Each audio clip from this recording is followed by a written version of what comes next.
로버트 패틴슨은 미국 하이틴 소설인 트와일라이트 시리즈를 영화화한 작품의 남자 주인공으로 발탁되어 초특급 스타가 됩니다. 하지만 그렇게 스타가 된 후에 오히려 지독한 마음고생을 하게 되죠. 다른 배우들은 되고 싶어 안달인 할리우드 스타가 된 이유, 왜 로버트 패틴슨은 더 힘들어한 걸까요? 로버트 패틴슨은 해리포터 소설을 원작으로 한 영화인 해리포터 불의 잔에 세드릭 디고리 역으로 출연하여 처음 이름을 알리게 됩니다. 이후 트와일라이트로 헐리우드 스타가 되어 2012년 2,650만 달러를 벌어들이며 같은 작품에 출연한 테일러 로트너와 함께 헐리우드 남자 배우의 최고 수입 스타 10위권에 들어가게 됩니다. 하지만 그저 이상향을 뭉쳐놓기만 한 듯한 트와일라이트 속 남자 주인공인 에드워드 컬렌 역에 그는 전혀 배우로서 몰입할 수 없었고 결국 트와일라이트에 함께 출연했던 다른 배우들과 마찬가지로 발연기 논란에 휩싸이며 트와일라이트 시리즈가 막을 내림과 동시에 한때 인기 있었던 그저 그런 하이틴 청춘 스타 중 하나로 잊혀지는 듯 했죠. 하지만 이후 로버트 패틴슨은 전작들과 결이 전혀 다른 예술 영화 거장으로 불리는 데이비드 크로넌버그의 코스모폴리스의 캐스팅 제의를 받게 되면서 패틴슨의 필모그래피는 180도 바뀌게 됩니다. 이 당시 데이비드 크로넌버그 감독이 로버트 패틴슨을 자신의 신작에 캐스팅하며 그를 캐스팅한 이유를 솔직하게 말했는데요. 엄청난 인기를 구가하던 그를 캐스팅하면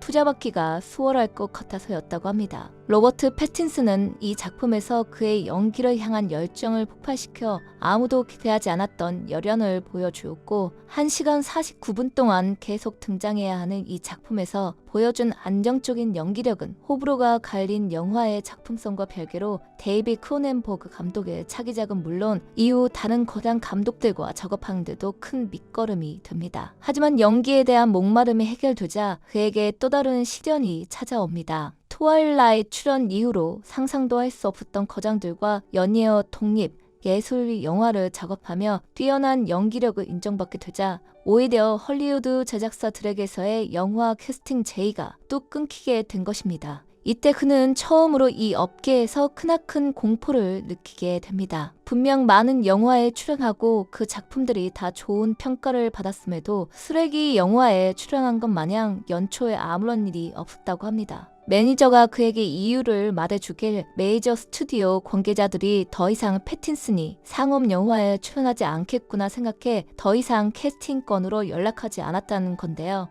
그 이야기를 전해들은 패틴슨은 자신은 자신이 출연한 작품들을 사랑하지만 그런 영화들은 더 이상 사람들이 보지 않는다며 그건 무서운 일이라고 답합니다. 자신이 좋아하는 작품에만 출연했지만 그렇게만 한다면 자신은 업계에서 살아남지 못할 것이란 생각이 들었고 이 업계에서 상업적 능력을 지속적으로 증명해 보이지 못하는 배우를 지원해줄 사람이 얼마나 될지 의문스럽다고 패틴슨은 속마음을 털어놓습니다. 그렇게 로버트 패틴슨은 상업 영화로 복귀를 결심하고 크리스토퍼 놀란 감독의 테넷과 새로운 배트맨 캐스팅 소식으로 관심이 집중되었던 작품인 더 배트맨의 새로운 배트맨으로 캐스팅됩니다. 그가 우려했던 것처럼 그는 수많은 예술 영화에 출연하며 자신의 연기력을 입증했음에도 대중들이 기억하는 그의 모습은 트와일라이트의 에드워드 컬렌에 멈춰 있었고 그 이미지 때문에 많은 해당 영화 팬들이 그의 배트맨 캐스팅에 거세게 반발합니다. 하지만 배트맨 캐스팅은 항상 어울리지 않는다는 거센 반발이 동반되었기 때문에 로버트 패틴슨은 그런 반발에 대해 크게 감흥이 없었다고 하네요.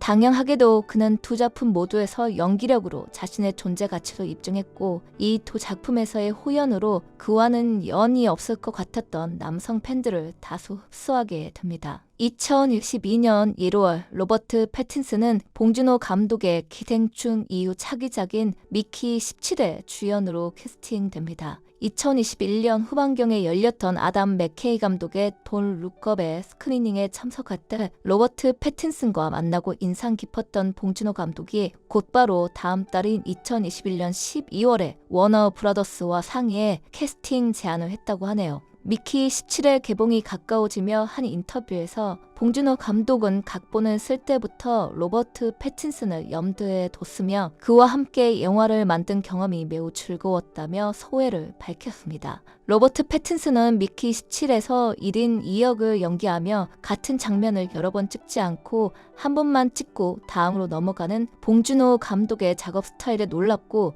같이 작업하는 배우들과 함께 다른 영화를 찍을 때도 이렇게 하고 싶어 최고야 라고 이야기를 나눴다고 합니다. 미키 17의 배역 오디션 전에는 꼭 봉준호 감독의 작품에 출연하고자 하는 열망으로 같은 SF 장르의 봉준호 감독의 전작인 설국열차와 옥자를 탐구하고 미키 17의 대본을 보면서 정말 미친 대본이라고 충격을 받았다고 합니다. 꼭 미키 17에 출연하고 싶다는 간절함이 통해 이후 작품에 캐스팅되어 봉준호 감독과 작업하였고 작업이 끝난 후 같이 작업한 봉준호 감독에 대해 자신이 생각하는 현 영화 감독 5손가락 안에 무조건 들어가고 헐리우드의 모든 배우들이 함께 작품을 촬영하고 싶어하는 감독이라고 봉준호 감독을 극찬했습니다. 그리고 현장에서 촬영한 걸 바로 편집해 보여주는 것과 촬영을 시작하기도 전에 영화 전체를 머릿속에 그려놓는 봉준호 감독의 작업 스타일에 감탄을 금치 못했다고 밝혔어요. 더 배트맨 영화가 망하면 노르표에 출연하겠다는 발언을 하는 똘끼와 그 이면에는 자신의 작업에 대한 깊고 진지한 고민을 가진 특별한 매력과 재능의 배우 로버트 패틴슨이 어쩌면 자신의 두 자아를 캐릭터로 만들어 놓은 것 같은 배역이 나오는 작품인 미키 17에서 과연 어떤 연기를 보여줄지 기대됩니다. 영상 봐주셔서 감사해요. 저는 다음 영상으로 뵙겠습니다.